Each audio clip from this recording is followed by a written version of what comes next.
The word for an apron in Welsh is fedog. That's the term I've come across. But apparently there's another one, which is barclod. And I don't hear it very much. In fact, I don't think I've ever heard it. But I had to tell you about that, about the word barclod, because I've come to an event in Barclodiad y Gawres, which translates as the apronful of the giantess. Cawr is a giant, Cawres is a giantess.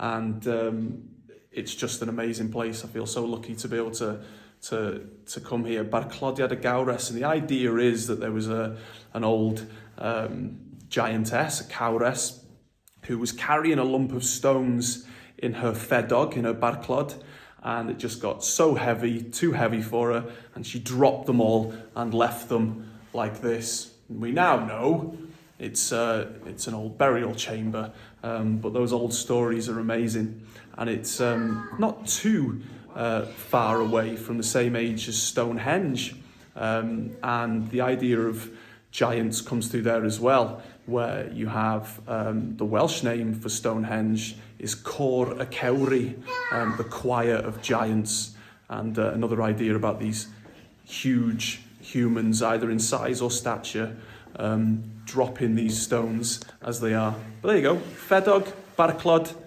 Barclodiad y Gawres.